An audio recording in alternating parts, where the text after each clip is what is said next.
सबसे पहले तो मीडिया के जितने साथी हैं, मैं आप लोगों को बहुत मुबारकबाद देता हूँ कि आज हमने जो प्रेस कॉन्फ्रेंस रखी, आप लोग उसमें तशरीफ दिया। और मैं ये देखता हूँ कि मुमरा का जो भी मुमरा कलवा का मुद्दा रहता है, आप लोग इसको बड़ी ईमानदारी और सच्चाई के साथ आवाम के सामने रखते हैं।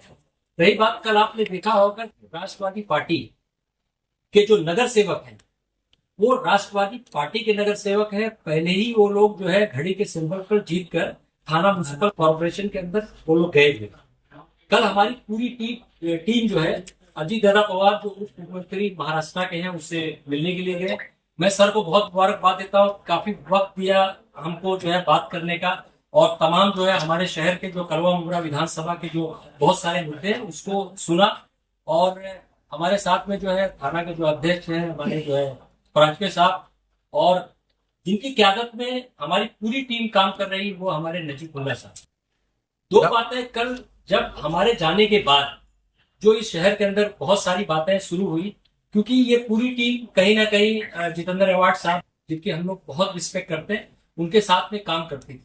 लेकिन एक चीज तो अब मुमरा कौसा के नौजवानों को, मुमरा कौसा के उलमाओं को, मुमरा कौसा के नेताओं को ये जरूर सोचनी पड़ेगी, क्योंकि शहर हमारा जो है काफी आबादी बड़ी है, हमारी जो है तादाद वोटर लिस्ट की बड़ी है।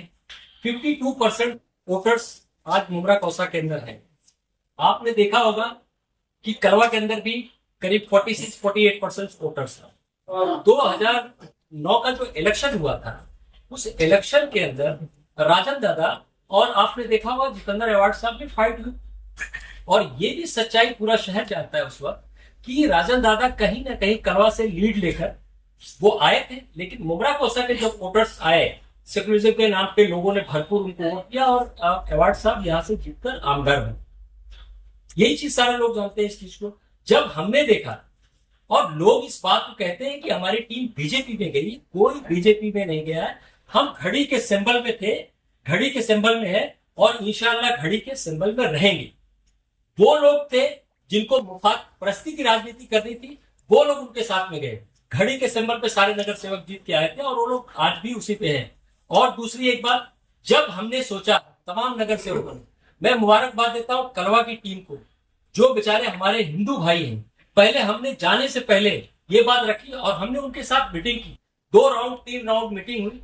वहां के तमाम लोग इस बात के लिए ये तैयार थे, वहां जो शिवसेना के नगर सेवक है, वहां जो राष्ट्रवादी पार्टी के नगर सेवक है, उन्होंने एक बात रखी कि हम चाहते हैं कि जब इतने दिनों तक मुमरा कौसा से आप लोगों ने अवार्ड साहब को एमएलए बनाया, तो क्यों ना आपकी कम्युनिटी का कोई लीडर आपका नेतृत्व करे। और ये हमारी खुशी की बात है कि नजीबुल्ला साहब एक ऐसे लीडर हैं जो सिर्फ इस बात को चैलेंज के साथ मैं कह सकता हूं, मुमरा कौसा की आवाम को, थाना में नहीं महाराष्ट्र एक ऐसा लीडर है जो थाना के अंदर अपनी एक हैसियत रखता है। मुझे फख्र होता है कि ऐसे लीडर पे, कि थाना के अंदर कहीं भी देखा जाए तो कॉर्पोरेशन के अंदर हमारी जो मुसलमानों की आबादी कम है, लेकिन हमेशा उस लीडर ने थाना के अंदर, चाहे वो राबोड़ी या मैं कहता हूँ थाना, हमेशा हमारे मसलों को बहुत अच्छी तरीके से, और कॉर्पोरेशन के अंदर आज लोग हमारे नगर सेवक को कहते हैं कि गद्दारी, किस चीज की गद्दारी। मैं इस बात का चैलेंज देता हूं कि ये नगर सेवकों ने हमेशा अपने वार्ड में काम किया है। 15-15 साल से लोग जीत के आ रहे हैं, 20-20 साल से जीत के आ रहे हैं, इसका मतलब उन्होंने काम किया है। और जब कलवा में हमने लोगों से बात किया, इसी बात को रखा, तो कलवा लोगों ने कहा कि आपके बीच की राजनीति उभरनी चाहिए और आपका लीडर होना चाहिए। जब ये बात हम लोगों ने आपस में रखी, तो हमने सोचा क्यों नहीं हिस्सेदारी होनी चाहिए। कौन आदमी नहीं सोचता कि उसकी हिस्सेदारी बढ़े। जब हम जानते हैं कि मुमरा कौसा में एक अच्छी मुस्लिम लीडरशिप उभर सकती है, एक अच्छा लीडर यहाँ का आमदार बन सकता है, तो हम नजीब भाई के नेतृत्व में हमने सोचा, क्योंकि हमारा सिंबल भी घड़ी था, हमारी पार्टी भी एनसीपी थी, तो हमने सोचा क्यों ना मुमरा कौसा की आवाम को, मुमरा कौसा के लोगों को जोड़कर एक अच्छे नेतृत्व में हम एक बढ़िया अपना आमदार विधानसभा में भेजें, ताकि वो हमारे मसलों को, हमारी सच्चाई को, हमारी हकीकत को, हमारे मसलों को वो अच्छे तरीके से उठा सकें। सिर्फ बीजेपी के नाम पर हम अपनी हिस्सेदारी छोड़ दें, हम अपना घर छोड़ दें। हर आदमी, मैं कह सकता हूं, कोई भी पार्टियां, बहुत सारी पार्टियां, हर लोग हिस्सेदारी की बात करते हैं। जब हमारी हिस्सेदारी की बात होती है तो उसको बीजेपी के नाम पर हमारे शहर में हमारे लीडरों को, हमारे साथियों को इस तरीके से टारगेट किया जाता है और बदनाम किया जाता है। दूसरी बात, विकास के नाम पर क्या इन कारपोरेटरों ने 15 साल अपने अपने वार्ड में काम नहीं किया? राजू भाई यहाँ बैठे हैं, लगातार इनका परिवार आज 20 साल 25 साल से शहर की खिदमत कर रहा है। नेहा नाइक साहिबा यहाँ बैठी हुई, इनकी वालदा, क्या राष्ट्रवादी पार्टी ने उनको नगर सेवक बनाया था? नगर सेवक कहीं ना कहीं इस शहर की आवाम ने हफीजा नाइक को बनाया था। अश्विन राउत लगातार 15-20 साल से जो है नगर सेवक है, उनको क्या राष्ट्रवादी पार्टी इन लोगों ने बनाया था? साहब ने बनाया था? कहीं ना कहीं मुमरा की आवाम ने और समाजवादी पार्टी से वो जीत कर आई थी। जब आप कोई काम करते हो, जब आप दूसरी पार्टियों से तोड़कर अपनी पार्टी में लाते हो, तो उसको जो है उसको सही ठहराया जाता है। अब जब कोई अपनी ही पार्टी में रह के अपने सिंबल पे जीतकर अपनी पार्टी में रहता है, उसको गद्दार कहा जाता है।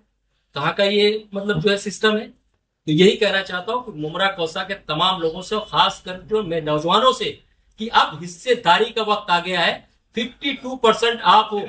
मैं कलवा मुमरा की आवाम को और हिंदू भाइयों को बहुत बहुत जो है उनका शुक्रिया अदा करता हूं, उन्होंने पूरी ताकत दी।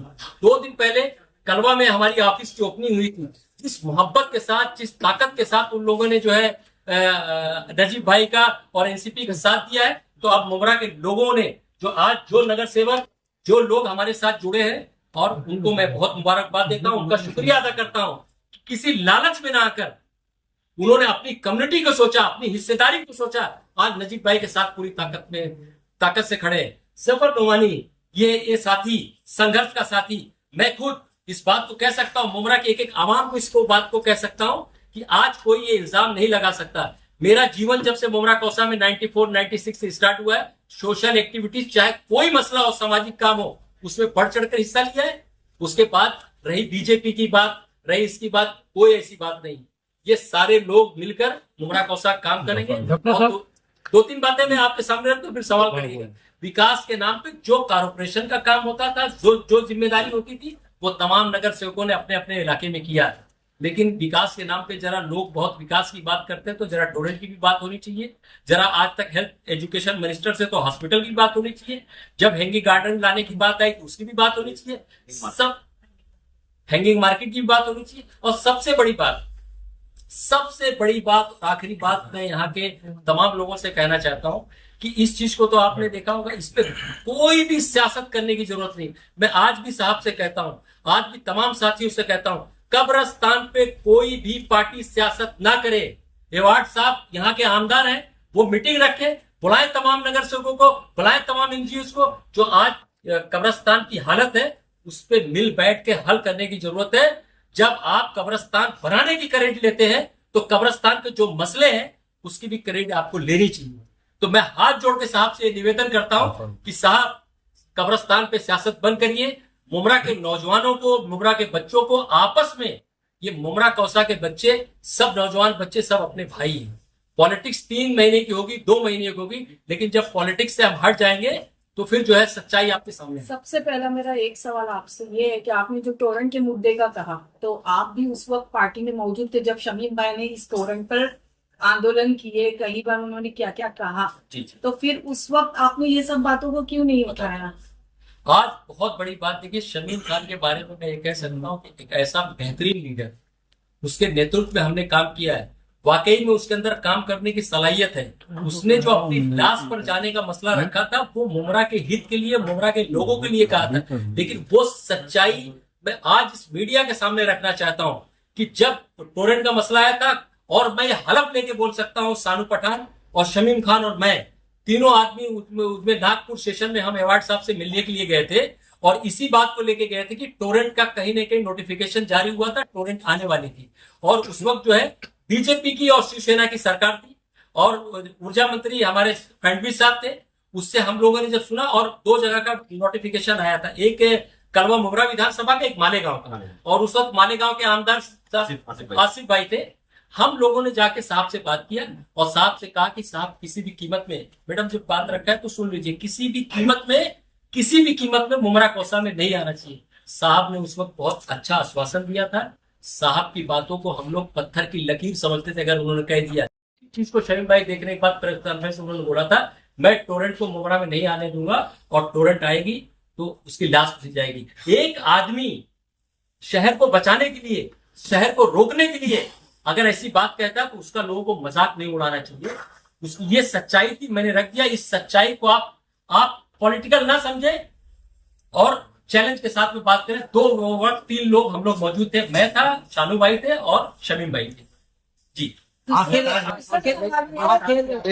सवाल है कि कब्रिस्तान के बारे में आप कह रहे हो, तो इतने सालों से कब्रिस्तान का मुद्दा हमेशा चर्चा में रहा है, तो आप लोगों ने उस वक्त आवाज क्यों नहीं उठाई? हम लोगों ने हमेशा साहब को लेके कारपोरेट के सारे लोगों ने ये बात रखी कि कब्रिस्तान का मामला सही होना चाहिए। और अब मैं बता रहा हूं ना, अब देखिए क्या किया क्या नहीं किया, लेकिन यही चीज को देखते हुए अब हम जानते हैं इस शहर की जो झूठ की राजनीति, जो सिर्फ जो है दिखावे की राजनीति है, सिर्फ क्रेडिट लेने की राजनीति है, इस राजनीति को खत्म करने के लिए ही आज एक अच्छा ग्रुप, एक अच्छा जो डर का माहौल था, जो लोग कहीं ना कहीं सच्चाई बोलने के लिए कारपोरेटर डरते थे। आप तो ये भी देख सकते हो कि जितना कारपोरेटर का, थाना म्युनिसिपल कॉर्पोरेशन का जो बजट आता है, जो कारपोरेटर काम करता है, आज तक उसका क्रेडिट किसने लिया? आज तक कभी उन नगर सेवकों को बैठाकर उनको बात की गई कि चाहे ये मैं कह सकता हूँ जफर नुमानी यहाँ कारपोरेटर थे, जब जफर नुमानी के वार्ड के अंदर हॉस्पिटल बनता है तो कहीं नहीं कि कॉर्पोरेशन बढ़ता है, तो क्रेडिट तो कहीं नहीं कि जफर नुमानी को मिलना चाहिए। देखिए 15 सालों से आपके कुछ कारपोरेटर्स उस पार्टी में मौजूद थे, फिर 15 सालों में उनको ये सब चीजें क्यों नहीं दिखाई दी? उस वक्त उन्होंने इतने 2 इलेक्शन गए, उसमें उन लोगों ने पार्टी क्यों नहीं चेंज किया? आज उन लोगों को पार्टी चेंज करने का क्या सवाल है? एक भी कारपोरेटर ने पार्टी नहीं चेंज की है मैडम, मेरा चैलेंज है। सारे लोग राष्ट्रवादी। अवार्ड साहब को तो छोड़ा मैं अवार्ड साहब बता रहा हूँ ना, अवार्ड साहब तो हम ये कह रहे हैं ना कि हमको हिस्सेदारी चाहिए। आज हमारे वोटर्स पड़े, आज हम कलवा की आवाम जो वहाँ के हिंदू भाई है वो हमारे साथ खड़े हैं, वहाँ के नगर सेवक खड़े। तो क्या ये जो है हमारे नगर सेवक या मुमरा कौसा से कोई मुस्लिम लीडरशिप कोई नहीं उभरना चाहिए? क्या हमारा हक नहीं है कि हमारा भी लीडर जो है? और नजीबुल्ला में बता दीजिए, शहर के जितने भी लोग हैं, मैं कह सकता हूँ नजीबुल्ला में क्या कमी? एक ऐसा लीडर जो थाना कॉर्पोरेशन में 20 साल से लगातार लोगों की सेवा कर रहा है, लोगों का मसला उठा रहा है, और ये भी कह सकता हूँ उसको काफी एक्सपीरियंस है। साहब तो ठीक है, लोगों ने आमदार बना है, लेकिन एक बार अगर साहब नगर सेवक होते ना, एक नगर सेवक होते, तो उनको समझ में आता कि ये जो कॉर्पोरेटर जो यहाँ बैठे हुए इनका दर्द क्या है। बाकी बातें देखिए, बहुत सारी बातें हो जाएंगी, और मैं जो बातों को यही खत्म करता हूँ। इंशाल्लाह राष्ट्रवादी पार्टी ने मुझे प्रवक्ता बनाया है, मैं सारी चीजें बिंदास बेफिक्र होकर मुमरा कौसा की आवाम के सामने रखूंगा। आज एक जरूरी मुद्दा था शहर के अंदर, जो आंदोलन हुआ, जो अभी हमारा जो ह्यूमन चेंज, उसके लिए मैं जफर नुमानी साहब से जी। जितेंद्र आवाड भी कब्रिस्तान में विजिट करते, नजीमुल्ला भी कब्रिस्तान में विजिट करते, सिर्फ खेल हो रहा है, विजिट विजिट विजिट विजिट, न उसकी भरनी हो रही, न और कुछ काम हो रहा है। आप कह रहे हैं कब्रिस्तान पे राजनीति मत करो, लेकिन राजनीति तो हो रही ना। वो काम करने जा रहे तो वो रोक रहे, वो काम करने जा रहे तो वो रोक रहे हैं। अभी देखिए यही खेल चल रहा है। अभी देखिए ऐसा है, एक दो लगा लो। ऐसा है कि आप एक बात को समझ लीजिए कि वो जो कब्रिस्तान जो है उसकी बहुत बड़ी कहानी है, बहुत ज्यादा वक्त लग जाएगा, मैं आपको पूरा डिटेल में नहीं बता पाऊंगा, मैं आपको शॉर्ट में बताता हूँ। इसकी पहली मर्तबा जब इस कब्रिस्तान की आवाज उठाई गई थी, वो हमारे हजरत मुसन्ना मियां साहब ने उठाई थी, और उन्होंने कहा था कि हमारे मुमरा के लोगों को जब कब्रिस्तान किसी की अगर तदफीन करनी हो तो मुमरा से अमृतनगर दरगाह तक उनको आना पड़ता, तकरीबन 2.5-3 किलोमीटर का वो रास्ता था। उनकी मांगनी थी कि मुमरा में कब्रिस्तान होना चाहिए, जिसके लिए हमने क्या किया कि जो मित्तल की 135 एकड़ की जमीन है उस पर हमने एक जगह की मांगनी की थी, और उस जगह की मांगनी का एग्जैक्ट लोकेशन जो है वो डीजेड और सब्जाद नगर के बीच का हिस्सा है। उस हिस्से के अंदर हमने कब्रिस्तान की मांगनी की। मांगनी होने के बाद में जो बिल्डर है, वो बिल्डर ने उसको हमको मना किया। मना करने के बाद में हमारे उस वक्त के minority affairs minister and Waqf and Auqaf board के जो चेयरमैन थे वो हमारे आरिफ नसीम खान साहब थे। उन्होंने उसी वक्त फौरन जाकर के उसका नोटिफिकेशन जारी किया, यूडी के अंदर उसको वो किया, नोटिफाई किया, और नोटिफाई करने के बाद उसको ऐलान कर दिया कि हम कब्रिस्तान यहाँ पर बनाने वाले हैं। उसके बाद में बिल्डर ने क्या किया कि बिल्डर ने प्रेशर टैक्टिक्स अपनाया। उसमें कुछ लोगों का अंडरग्राउंड हाथ था, उन्होंने उस जमीन का लोकेशन चेंज किया। चेंज करने के बाद में वो जो हमारी आरजी की जमीन थी, पीजी की जमीन थी, आरजी एंड पीजी की, वो जमीन के ऊपर हमारा ऐसा मानना था कि हम वहां पर स्लॉटर हाउस लाने वाले थे। वो 11 एकड़ का पूरा प्लॉट था। हम चाह रहे थे कब्रिस्तान वहां हो जाएगा, स्लॉटर हाउस यहाँ हो जाएगा, तो दोनों आसानी हो जाएगी। स्लॉटर हाउस से हमारे यहाँ पे जॉब अपॉर्चुनिटीज क्रिएट हो जाएगी, वहां पर हमारा कब्रिस्तान हो जाएगा। और वो नदी से बहुत दूर था, हमारा ये जो कब्रिस्तान है उल्लास नदी को बहुत लग करके, और हमारी बात नहीं मानी कि वहां कब्रिस्तान हो गया। होने के बाद में उसका पूरा खर्चा महानगर पालिका ने तकरीबन 17 करोड़ अब तक के खर्चा किया है। तो मैं ये बोलना चाहता हूं कि जितेंद्र आवाड साहब हमारे इलाके के आमदार हैं, हम उनको जब वोट देते हैं तो हमारी अपेक्षा ये होती है कि हम उनको स्टेट गवर्नमेंट में भेज रहे हैं तो स्टेट गवर्नमेंट से पैसा आना चाहिए, स्टेट गवर्नमेंट से फंड्स आने चाहिए और काम करने चाहिए। आज 15 साल का वक्फा गुजर गया। इस 15 साल के वक्फे में जितेंद्र आव्हाड साहब ने मुमरा कौसा में जो भी काम होने, चाहे वो हॉस्पिटल का काम हो रहा हो, चाहे वो स्टेडियम का काम हो रहा हो, चाहे वो एसटीपी का काम हो रहा हो, चाहे वो मित्तल के रोड का काम हो रहा हो, चाहे वो कब्रिस्तान का काम हो रहा हो, पैसा कहां से आ रहा है? चाहे रिमॉडलिंग का काम हो रहा है, पैसा कहां से आ रहा है? हमारी महानगर पालिका से आ रहा है। हमने जब आपको चुन करके दिया, हमारी महानगर पालिका सिर्फ 5,000 करोड़ की का एनुअल बजट है उसका, मगर जो हमारी स्टेट गवर्नमेंट उसका 6 लाख करोड़ का बजट है। हमने आपको जब 6 लाख के तिजोरी पर बिठाया तो आपका फर्ज ये बनता था कि वहां से बड़ा पैसा ला करके मुमरा के इंफ्रास्ट्रक्चर को डेवलप करते और काम करते। अब इनके मुद्दे पर आता हूं मैं। इनका सवाल ये है कि वहां पर राजनीति हो रही है। अभी लास्ट मोमेंट के ऊपर हमने 2.5 करोड़ रुपए का हमने एक टेंडर कॉल किया महानगर पालिका ने। हमारा कार्यकाल खत्म होने के बाद में 5 मार्च 2022 को हमारा कार्यकाल सारे नगर से खत्म हो चुका। उसके बाद हमने वो टेंडर कॉल किया, टेंडर लगा हमारे कई इंफ्रास्ट्रक्चर्स को। वो काम चालू कराने से पहले हमने वहां जाकर के बोला कि नहीं, इसको हमको, अभी कैसा होता है ना कि हम बिट्स एंड पीसेस में काम करते हैं। हम क्या चाह रहे थे कि एक हिस्सा पूरा संपूर्ण तरीके से हो जाए, पूरा थोड़ा सा पैसा लाकर हम पूरे इलाके में काम करने की कोशिश करें तो किसी का भला नहीं होने वाला है। हम ये चाह रहे थे कि एक छोटा सा हिस्सा हो जाए। इसके लिए हमने ये सबके सामने बात की थी कि हम कम से कम यहाँ पे 2 मीटर की भरनी करेंगे, तकरीबन 6 फुट की भरनी होनी चाहिए थी। मगर उसके अंदर फिर बीच में अड़ंगा डाल करके महानगर पालिका में प्रेशर टैक्टिक्स यूज करके, वो एक आमदार है, एक आमदार का प्रेशर टैक्टिक्स हमारे से बड़ा ही होगा। उन्होंने उसको उस तरीके से काम नहीं होने दिया और हमारे अंदर अड़ंगा डाला। मगर उसके बावजूद हम गए, अब्दुल सत्तार साहब का जो हमारे माइनॉरिटी अफेयर्स मिनिस्टर है अभी, उनके पास जाकर के हमने पैसा मांगा। उन्होंने 5 करोड़ हमको ऑन द स्पॉट रिलीज किया।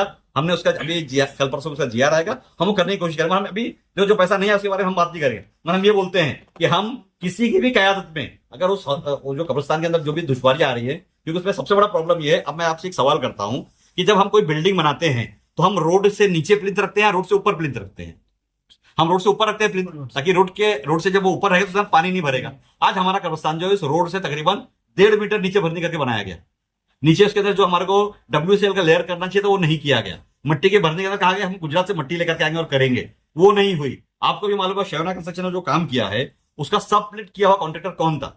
पूरा मुमरा जानता है कि वो एक हमारे इधर का नगर सेवक का इलेक्शन लड़ने वाला एक कॉन्ट्रैक्टर है, जो नगर सेवक का इलेक्शन भी लड़ता है और सबलेट करके कॉन्ट्रैक्टर भी बन जाता है। और उसी आदमी ने ये अपने व्हाट्सएप के माध्यम से, सोशल मीडिया के माध्यम से सुना होगा कि बबलू सैयद साहब ने उसके खिलाफ साफ तौर पर कहा कि हमने 1 रुपए में मिट्टी बेची, उसको आपने 100 रुपए के अंदर उसका बिल बनवाया है। तो इस तरीके से 17 करोड़ रुपए का उसकी बाउंड्री वर्क और भरने का काम किया गया। इसके ऊपर हम मुतमईन नहीं और हम उस टाइम पे आवाज उठाए। इसकी सबसे पहली आवाज जो हमारे अजीज बाटा साहब ने उठाई, हनीफ कामदार साहब ने उठाई कि नहीं ये कब्रिस्तान। हनीफ कामदार ने जो आवाज उठाई थी वो जमीन के हेर फेर को लेकर के उठाई थी। इन्होंने जो आवाज उठाई थी वो क्वालिटी को लेकर के उठाई थी। पर उस वक्त में ऐसा हुआ कि हम सब ने मिलकर के उसको टैकल किया।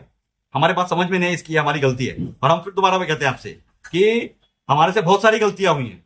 हम इंसान, हम कोई फरिश्ते नहीं है कि हमसे गलतियां नहीं होंगी, हमसे गलतियां हुई हैं। हम उसी गलती को सुधारने के लिए आज यहाँ पर बैठे हैं और हमारा ये फैसला है कि इंशाल्लाह इस बार मुमरा कौसा के अंदर अगर हमारी नुमाइंदगी बढ़ती है, हमारी हिस्सेदारी बढ़ती है, हमारी कौम की हिस्सेदारी बढ़ती है, हम मुमरा कौसा में जो भी इंफ्रास्ट्रक्चर डेवलपमेंट करना है उसको अच्छे तरीके से करने की कोशिश करें। जो है उनके तरफ रुख करेंगे, क्योंकि विधायक जितेंद्र आव्हाड का कहना है कि मुमरा कौसा की जनता उनके साथ है और शेर अकेला ही काफी है। देखिए, शेर की जहां तक बात है, साहब का बहुत रिस्पेक्ट है, मैं इसका जवाब नहीं देना चाहता है। शेर हमेशा जंगल में रहता है, वो आवाम के बीच में नहीं आता। शेर का काम है जंगल में, तो जंगल में रहे तो बेहतर है। ये जो बात करते हैं यहाँ पे हमारी कई 300-400 मस्जिदें हैं, अजान और नमाज होती है, यहाँ नमाजी लोग रहते हैं, यहाँ मंदिर है, मस्जिद है, यहाँ इंसान रहते हैं। शेर का काम नहीं है। शेर अगर बहुत शौक है शेर को, तो शेर चला जाए जंगल में और जंगल में ही जाकर रहे तो बेहतर है। तो ये बातें करना कि शेर है, शेर अकेले आता है, शिकार करता है, ये सब बहुत बातें गलत है।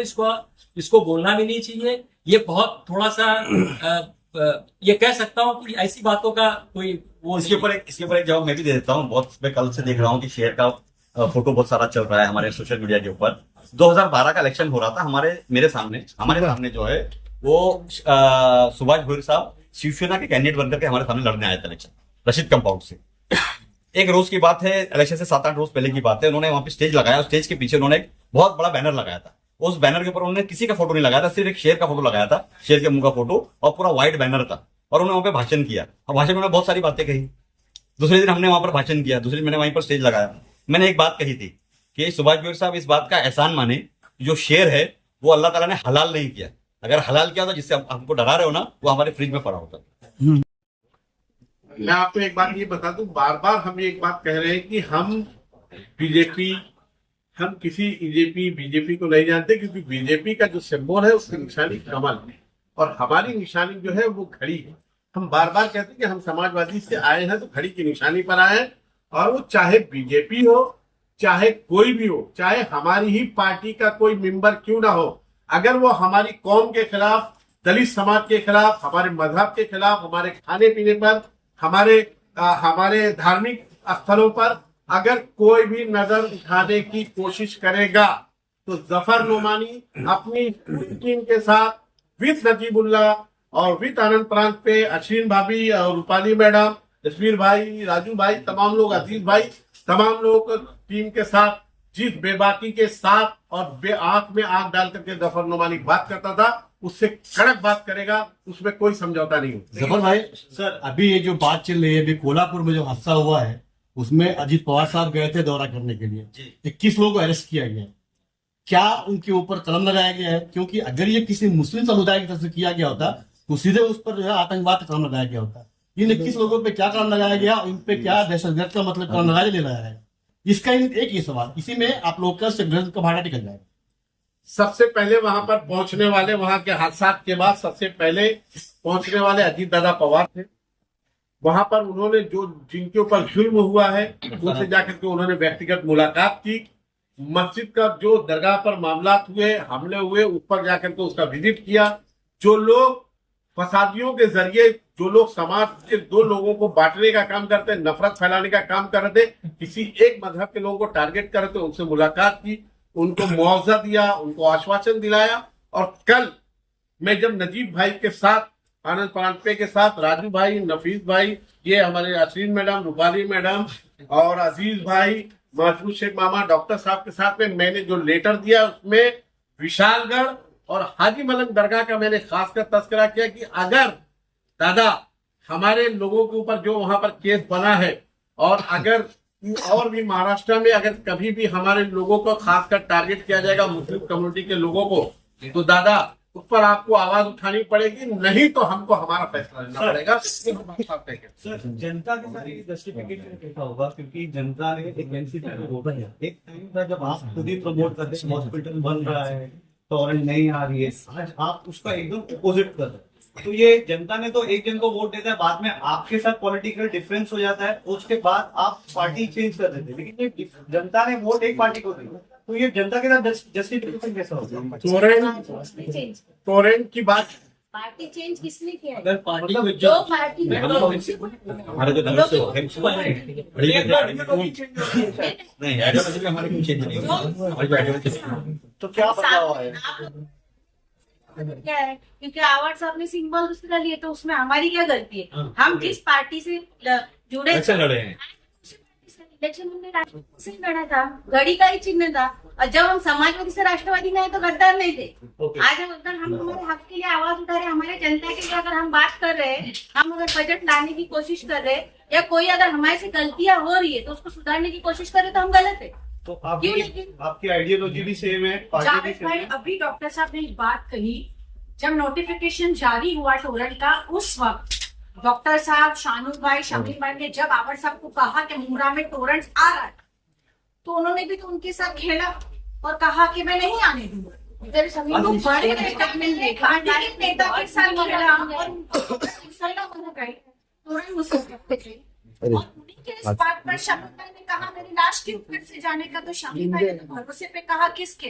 नेता आवर साहब के भरोसे के कारण हर कमिटमेंट तो हमारा अध्यक्ष शमीम भाई बेचारा झेल रहे हैं। दूसरी बात, एक बात और बता दूं, टोरेंट कंपनी जब आई थी, पहली बार मेरा दारी साहब इंटरव्यू लेने आए थे, उन्हें मैं राष्ट्रवादी में था और मैं अवार साहब की क़यादत में काम कर रहा था।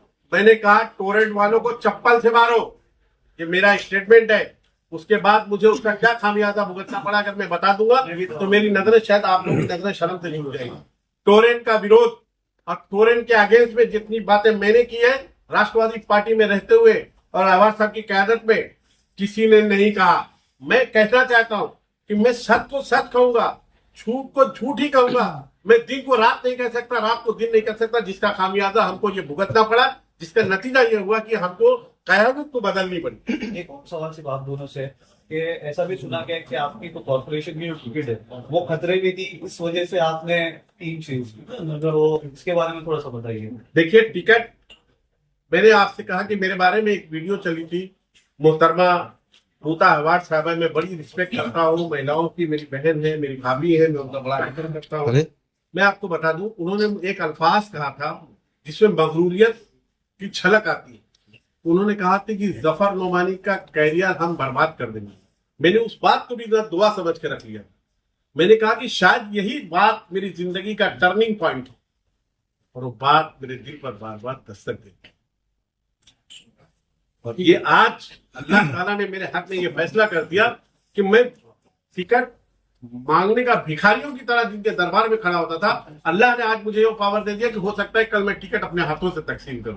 ये मेरे लिए खुशकिस्मती की बात है। मैंने कहा था कि वह तो इज्जो मन तशाओ वह तो जिल्लो मन तशाओ, और आज आपके सामने फिर कहता हूं, इन्नल्लाह मास साबरीन, इन्नल्लाह मास साबरीन। सबर का फल अल्लाह ताला ने मुझे दे दिया, ये मेरी टीम ने दे दिया, मेरी आवाम ने दे दिया, ये अल्लाह की तरफ से फैसला है। और जब किसी के इंसान के मुकद्दर पर पर्दा पड़ना रहता है तो वो ऐसे ही उल्टे सीधे सवाल करता है और ऐसे उल्टे सीधे फैसले लेता है। जफर भाई, आने वाले चुनाव में लोगों तक आप कौन से मसले लेकर सड़कों पे उतरोगे और कौन से देखिए, हमारा सबसे बड़ा जो मुद्दा है शहर का, हमने अजीत दादा पवार को एक लेटर दिया है टोरेंट के बारे में, नजीब भाई की क़यादत में, और नजीब भाई की क़यादत में, आनंद परांठे साहब की क़यादत में, अश्विन भाभी, रूता, ये हमारी जो पूरी टीम है, हमने उनको उसमें साफ लफ्जों में 3-4 बहुत बर्निंग इश्यूज रखे। हमने कहा कि जिस तरीके से अदर स्टेट में 200 यूनिट बिजली फ्री दी जाती है, इतना पैसा लोग देश छोड़ करके लेके भाग रहे हैं, घोटाला कर रहे हैं। अगर आप अपनी आवाम को 200 यूनिट बिजली फ्री कर देंगे तो हमारे देश का, हमारे खासकर हमारे महाराष्ट्र का भला हो जाएगा। एक सबसे पहला पॉइंट हमने रखा है। दूसरा पॉइंट हमने रखा है कि जितने भी धार्मिक स्थल है, चाहे वो किसी भी समाज के हो जो रजिस्टर्ड हो, उनकी बिजली को फ्री किया जाए। तीसरा मुद्दा हमने रखा है कि पीडी का बिल माफ किया जाए। चौथा मुद्दा हमने रखा है कि जो MSEDCL का पुराना बिल है उस पर 100% इंटरेस्ट माफ किया जाए। ये एक टोरेंट का इशू है।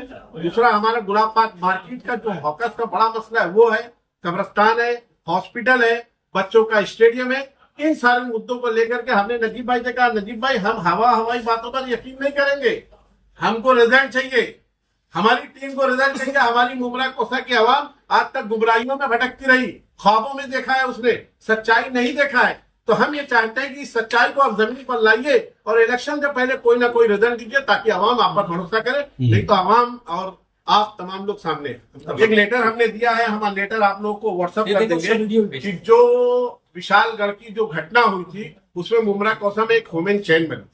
वो ह्यूमन चेन का जो इंतजाम किए थे वो तमाम NGOs के लोगों ने और तमाम पत्रकार भाइयों ने मिल करके किया था।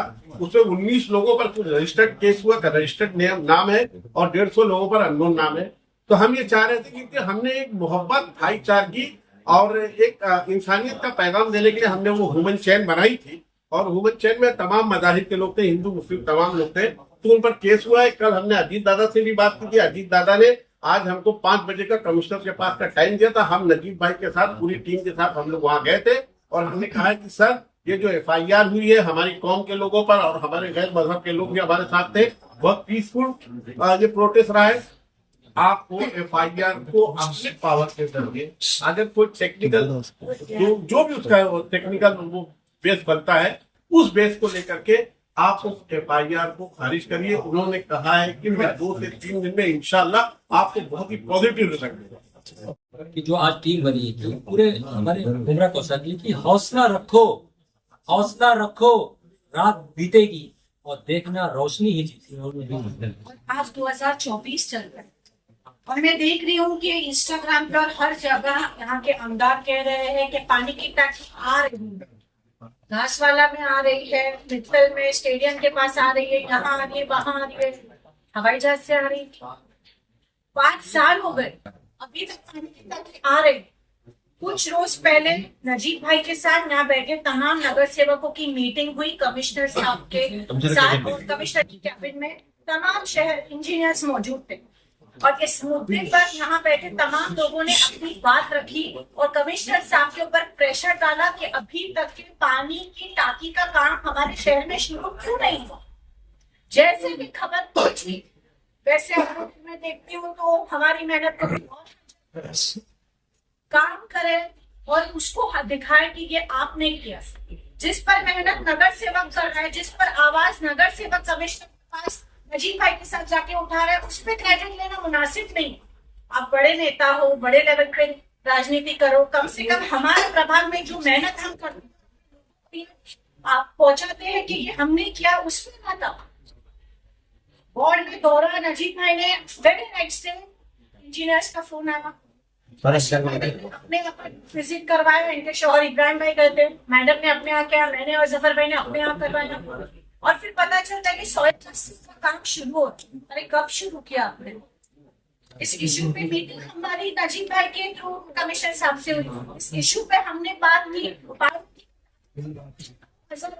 रीमॉडलिंग का वर्क ऑर्डर आया था, वक्त से ये सो रहे थे। आज ये कह रहे हैं कि मुंब्रा में पानी की टाकी आ रही है, पानी की टाकी आ रही चौपाटी का भी उन्होंने विजिट किया।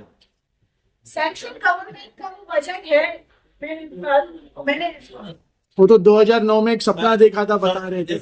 एक मैं सवाल का जो पूरा है वो पूरा कर देता हूँ मैं। कि आपको मालूम होगा कि हमारे रेती बंदर के ऊपर, पारसिक रेती बंदर के ऊपर एक चौपाटी का काम शुरू है। ये काम जो है इसको सबसे पहले हमारे माननीय उस वक्त के पालक मंत्री एकनाथ जी शिंदे साहब ने 3 जगह पर, गायमुख पे, कोलसेत पे और रेती बंदर पे, 3 जगह एक साथ पे काम चालू करवाया। मुमरा रेती बंदर के ऊपर वहां पे जो कुछ प्लॉट ओनर्स जो थे, जो रेती का जो व्यवसाय करने वाले जो लोग थे, वो चले गए सुप्रीम कोर्ट के अंदर। वो मामला वहां रुक गया। फिर वो जो 55 जो धारक जो लोग थे, 55 वहां पे मेंबर्स थे, उनके साथ बैठ के नेगोशिएशन किया गया। उन्होंने, उनकी मांग थी कि हमारे को इनकी पर्याय जगह दी जाए। हमने उनको पर्याय जगह दी, फिर उसका हमने काम चालू करवाया। काम चालू करते वक्त में महानगर पालिका ने कहा कि हमारा इतना बड़ा पैसा नहीं है, हम पैसा नहीं दे सकते। सेंट्रल गवर्नमेंट की तरफ से हमारे उस वक्त के सीएम, अभी के जो सीएम है, उन्होंने फौरन 65 करोड़ रुपए की सैंक्शनिंग करवाई। सेंट्रल गवर्नमेंट ने उसके अंदर 25% की हिस्सेदारी ली। 25% की हिस्सेदारी हमारी स्टेट गवर्नमेंट ने ली और 50% की हिस्सेदारी हमारी महानगर पालिका ने ली। तब कहीं जाकर वो 65 करोड़ का काम चालू हुआ। काम चालू होने में 27 एकड़ का वो प्रोजेक्ट है।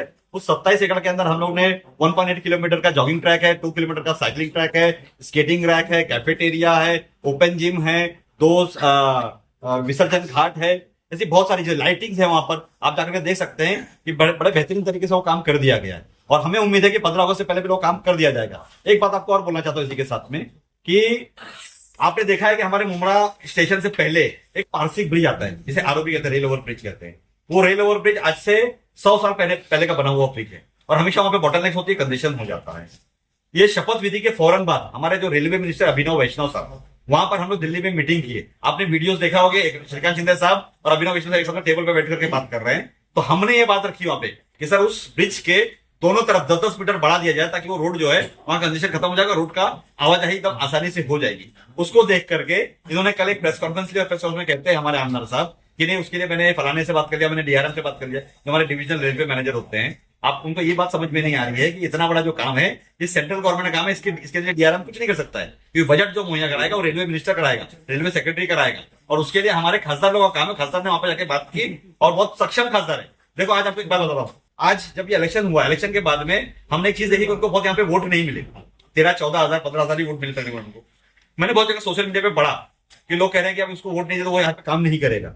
वो इतनी छोटी सोच के आदमी नहीं है, वो असली डॉक्टर है, नकली डॉक्टर नहीं है। और आपको मालूम है कि वो ऑर्थोपेडिक डॉक्टर, एमबीबीएस करने के बाद में उन्होंने एमएस किया हुआ है। उन्होंने कहा राजू मुझे कोई फर्क नहीं पड़ता, मैंने जिस तरीके से पहले बजट दे रहा था आज भी वैसी बजट दूंगा और अभी मैं सारे के सारे काम जो भी पेंडिंग इश्यूज है, क्योंकि हमारे बहुत सारे बड़े बड़े इश्यूज है। हमारे आज भी हॉकर्स का इश्यू, आज भी हमारे पास रिक्शा स्टैंड नहीं है, हमारे यहाँ टीएमटी की बसेस बराबर फ्लाई नहीं करती है, हमारे यहाँ पानी का मसला है। जो हम कितनी भी अच्छी रिमॉडलिंग कर दें, हम सोने के पाइप लगा दें, अगर हमारा पानी नहीं बढ़ा डैम से तो हमें पानी मिलेगा क्या? आज इतनी बड़ी बड़ी यहाँ पे सोसाइटीज बन रही थी, बड़ी यहाँ पे टाउनशिप बन रही है, एक बिल्डिंग के अंदर 2-2 हजार 2,500 फ्लैट्स बन रहे हैं। अब जब ये वहां पर रहने आएंगे तो उनको पानी लगेगा नहीं लगेगा? तो ये हमारे आमदार की जवाबदारी थी कि वो यहाँ आकर के पानी के मुद्दे पर बैठ के बात करता। 15 साल से यहाँ पर है। हमारे बाजू में दीवा लगकर के एक शहर है, उस दीवा के अंदर पिछले 15 साल में 3 आमदार रहे अलग अलग। पहले रमेश रतन पाटिल साहब रहे, फिर सुभाष गोयल साहब रहे और अभी राजू प्रमोद पाटिल साहब रहे।